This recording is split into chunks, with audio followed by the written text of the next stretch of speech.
Hi guys, happy 2021. Obviously this is not the ideal way to be starting the year, but sure, it is what it is and we'll soldier on regardless. Your exams are corrected and the reports are filled in. Obviously I can't give you back the scripts and we can't really correct them because you haven't got the scripts, but sure, if you the reports will be out soon enough, but if you feel the need, you need the results sooner, then you send me an email and I'll get back to you and give you the result back that way. The results are really good, really good. These are very strong. I think you'll be more than happy with what you've done, but I suppose it's important that we keep going, because if you lose weeks, then when we finish the course, but I like to finish around about mock time in third year so that you have lots of time then to revise before you get to junior cert. So we're going to keep going. The plan is, what I think is the best way to do this is I will do 3 lessons a week like this. So I'll post 3 videos to YouTube a week and I'll send a link into Schoology. So you can have a look at the video, you can follow the lesson in OneNote, and then there'll be an assignment on Monday and an assignment on Wednesday. So the assignment on Monday will be due for Wednesday, assignment on Wednesday will be due for Friday, and I won't give you homework on Friday. And you can post that homework into the homework section on the OneNote. Okay, so it'll all be there, and I'll check some of the homework to see where the errors are before the next class. Maybe on Friday we might do, in Schoology I have a thing called conferencing, which is like Zoom. So we might do a live one on the Friday before the weekend. So we'll have Monday, Wednesday and Friday. So this is the Monday one. And we'll see how we get in. So we go straight into it, we might as well. Okay, so I'm going to go into OneNote. Here it is here. So if you think, here's the first year OneNote. And we have rational numbers, we've integers, we've numbers, we've sets, we've all those kind of things. But remember we were working on this one here, decimals and percentages. That's as far as we got when we finished. And a lot of all the work we've done over the past month or so. We finished up here, and I wrote ended in 2020 and start here in January 2021. So that's probably the best place to start, I imagine. Since that's where I said we should pick up in January 2021. But we're sticking with percentages. And we go first with this example. So I have a couple of examples pinned in. We'll do a few examples, and then what I'll do is I'll give you this for your homework. So this is going to be homework due Wednesday. So I'll write that in now just so it's there. So this is going to be your homework for Wednesday.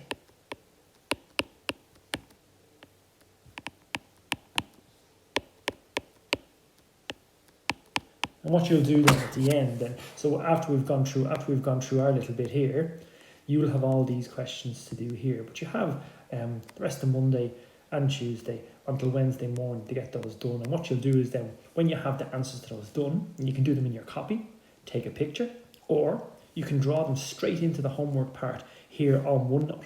So if I go back out here and I pick a student's name, I have all the students' names there, you either draw it straight into the homework section, or you copy the image from your copy into the homework section, and it'll be there for me to take a look at then before Wednesday's class. Okay, so that's where your homework's going to be, and that's your homework due from Wednesday, and you're going to put that into OneNote. So I'll write that in as well, sure. Paste into homework section on OneNote. Okay, so that's going to be your homework there. So let's see. So all these questions are all calculating percentages of something else and looking at percentage drops and percentage increases and lodging money to the ATM, finding percentages of that, and so on and so forth. The first one here, what they're asking you to do, they're asking you to find 20% of 500. So you know that if you want to, we did this from percentages to decimals to fractions and so on. So you know that a percent means out of 100. So that's going to be 20 hundredths of 500. You see down here what they've done is, as opposed to having 20 over 100, they've broken that fraction down, and you can turn it into your calculator. Now that I mentioned calculator, make sure you always have your calculator handy when you're doing your maths or watching these videos. So you know that 20 over 100 as a simpler fraction is 1 over 5. So 20% of 500, you're then going to find a fifth of 500, which means the answer is 100. How do you get that? Well, you can divide 5 into 500. So you can do it two ways. You can have 500 divided by 5, and that will give you your 100. Or you can get your calculator out, and you can do 500 and go straight from the top by 20%. Remember, I told you how to get the percent. You do shift and then hit the yellow percent, which I think is over the equal sign or over the 1. So 500 by 20%, and that will give you your 100 down here. Okay. On to example number 2 then, and this is a bit more complicated than the last one, but it's still just messing with percentages of numbers. In 2008, the population of a small village is 150. So I intend to highlight the information that I'm going to be using. Population of a small village is 150. In 2018, 10 years later, the population has decreased by 10%. There's 10% less people 10 years later. Calculate the population of the village in 2018. So what we want to figure out, well, first off, what is 10% of 150? Remember, there's two ways you can do that. You know that 10% is 1 over 10 or 10 over 100. So you can multiply that by 500, and that will give you the answer of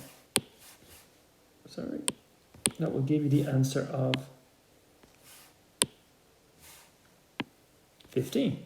Or you can if you're handy with your calculator, you can do 500 multiplied by 10 and use the shift percent, and that will give you 15 as well. But the question is calculate the population of the village in 2018. So you have to do a little takeaway sum, and the little takeaway sum was you had 150 at the start, you took away 15, which was your answer to the first part, is 135. Okay. Over here it gives you another way of doing it. So over here is another way of doing it. You can, instead of finding 10%, you can find 90% of 150, and that will still give you 135. So you can find the get 10% and take it away, or you can find 90% instead, because 100% take away 10% is 90%. Okay. The second one there. A book contains 125 pages. 125 pages. I'm going to highlight my interesting figures again. 12% of those pages are picture only. So 12% are pictures only. All the rest of them are text. Find the number of pages containing text only. Okay. Well, I know, well, if in total we have 100%, though, so the book is going to be 100%. But that's going to be 12% then are going to be pics. And then you're wondering, well, if 12% is pics, the rest of it must be, the rest of it's going to be text. So 12% pics, that means it's going to be 88% is going to be text. Okay. But we don't want to know what the percent is. It doesn't say the percentage of pages containing text. So we're looking to say, well, what is the number of pages that contain text only? And it's the same as the last example. You can do it two ways. I could find 88% of 125. That would give me the answer straight away, and that's the way I'm going to do it this time. Or I could find 12% of 125 and take it away. So I'm just going to do it the quickest way. So I'm going to do 125 multiplied by 88%. And that's going to give me my answer for the number of pages containing text only. And you can work that one out for yourself using your calculator. So 125 multiplied by shift percent, and that will give you the answer to that. If you want to go the other way, you can do 125 multiplied by 12%, or multiplied by 12 over 100, or multiplied by 6 over 50 if you want to go down the fraction route. And when you have your answer to that, take it away from 125 and do it that way. So this is the same way as you had method 1 up here. and method 2 here, I'm giving you method 1 and method 2 here. So there's a couple of ways of doing it. Now, going on to a higher level type 1 here now. Anne has a certain amount of money in our bank account on Monday. Okay, and this is a real, there's loads of figures flying all over the place, but you just got to take it nice and slow. You're looking to see how much money has she paid out and how much money has she lodged. Okay, so I'm going to highlight my key figures again. She used her bank card to pay for a top that cost $24.48. She withdraws 80 quid from the ATM. At the end then, she lodges 25% of the money that was paid out during the day. So she puts 25% of that back in. And at the end of the day, she sees that her balance is $671.64. Work the problem backwards to find out how much money was in her bank account at the beginning of the day. So she's $671.64 at the end of the day. You wonder, well, how much she got at the start of the day? Right, so let's take this nice and slow. I'm just going to zoom out so I can see over here, so I can do a bit of put a line under this so it's separate. Okay, right. Now, okay. So what we're going to do, I'm going to separate this into two. So we're going to have paid and lodged in paid, right? So she paid out €80 straight away. She took that out of the ATM, and she paid out $24.48 for the top. $24.48 for the top. So if we add them together, that gives us €104.48. Like so. Okay, so that's how much went out at the start. Then you say, well, okay, but she lodged 25% of this money back into the account. Right, so we need to figure out what's 25% of this figure. So we have 104. Oops, 104.48 multiplied by, and on your calculator, 25 shift %. And that works out as €26.12. So that's how much she put back into her account. So far, she took out this amount here, and she's lodged back in this amount. Okay, right. So we're wondering then, well, how much had she got before she lodged anything? Okay, so what we have there, we have the total. The total then, at the end of the day, she had €671.64. So this is what she had at the end of the day. We take away what she's after lodging, which was €26.12, because she only put that back in. And that's going to give us €645.52. So you see the steps I'm taking. I'm after working out, here's how much she paid into her account.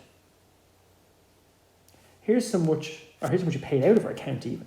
€80 taken out of the ATM and $24.48 is spent in the top. So that's how much money she's after taking out.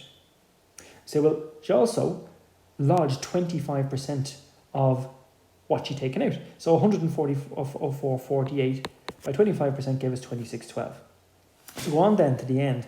At the end of the day, there was €671 left in the account, but 26.12 was what she lodged back in. So we take that away to give 645.52. And then you say, right, well, how much was in it before anything was paid out? So we have 645.52, add back on our 104.48. So at the start of the day, what was in her account was €750. So that's what was in the account at the end of the day. Okay, that's quite a difficult sum, and you really got to take your time and do it bit by bit. If you try to work with all those numbers in the one go, you're going to get yourself flummoxed. So figure out what's gone out, what's gone in, then work out the percentage, and then finally get down and figure out what was in the account at the start of the day. So go through that nice and slowly. Remember, these videos, you can pause them and go back over them. You can look at other work examples in the book and so on and so forth. Okay, so all these questions here are based on what we've just done there. Now tomorrow we're going on to things like tax and percentage increases and percentage decreases and all those kind of things. But for homework, for Wednesday, what I'd like to see everyone have uploaded to the homework section of their OneNote are these questions here. So we're looking at things like finding the percent of boys and girls in a class. Here's a load of ones working out just basic percentage ones, and it's not until you get down to really questions 9, 10 and 11 is when it gets to these kind of questions here, where you're looking at a number of numbers and finding a lot of different percentages in the same question. But what I'd say, you watch this, you might have to pause it and go back over different parts of it and figure out where I got different numbers from and so on and so forth. And I would give that about 40 minutes between today and Wednesday. Try and have it uploaded there first thing Wednesday morning so I can have a look at some of the homework and see where the common mistakes are and how people got on. And what we do is we go through a selection of these on Wednesday, and then we move on down here then to increase and decrease and so on and so forth, with the objective of finishing that, and that's the whole topic done, and moving on to patterns on Friday or Monday. Okay? Have a great week, everyone. Thanks for watching. Bye-bye.